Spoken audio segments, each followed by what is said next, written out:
আজ হচ্ছে দীঘাতে আমাদের লাস্ট দিন, তাই এখন সকাল 9টা বাজে। ব্যাগ প্যাক গুছিয়ে সব রেডি হয়ে গিয়েছিলাম। যেহেতু আমাদের সকাল 10টায় ট্রেন ছিল, কিন্তু ট্রেনটা লেট করায় আমরা চলে গিয়েছিলাম অমরাবতী পার্কে। হোটেলে আমাদের ব্যাগগুলো সব রাখা ছিল, আর ওখানে আমাদের লাঞ্চের অর্ডারও দেওয়া ছিল। আর অমরাবতী পার্কে ঢুকতে আমাদের 10 টাকা করে টিকিট লেগেছিলো, আর ওখানে ঢুকে আমাদের পাগলামো আবার স্টার্ট।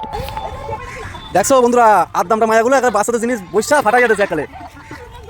দেখো দিনি এইটা কি করছে হালারা বসে,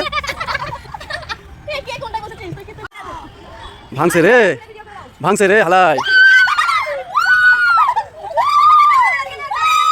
দেখো দিনি আদামটা সেমনি ভাব, দেখো দিনি।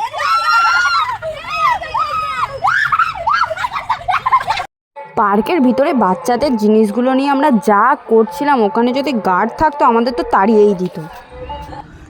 রমা, সত্যি তুইও বাচ্চা হয়ে গেলি ওদের সাথে?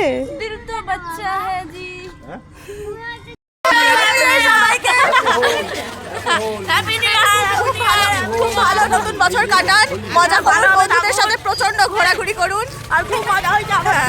আমরাও ঘুরছি, আপনারাও ঘুরছি। আমরা পার্ক থেকে বেরিয়ে পেস্ট্রি খেয়ে নিয়েছিলাম। তারপরে আমরা একটু নিউ দীঘা বিচের ওখানে গিয়েছিলাম, কারণ বাড়ির জন্য আয়না, ধূপধানি এইসব কিনেছিলাম।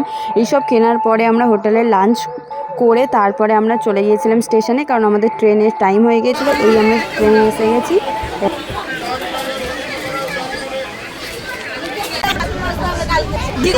বাড়ি যাবো না, আরেকদিন গেলে হবে, ব্যাগে যাওয়া হবে ট্রেনটাকে নিয়ে।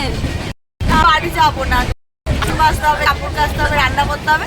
আমি বাড়ি যাবো না, আমাকে আবার অন্য কোথাও কিছু, আমি জানি না, বাড়ি যাবো না। ও বাবা গো,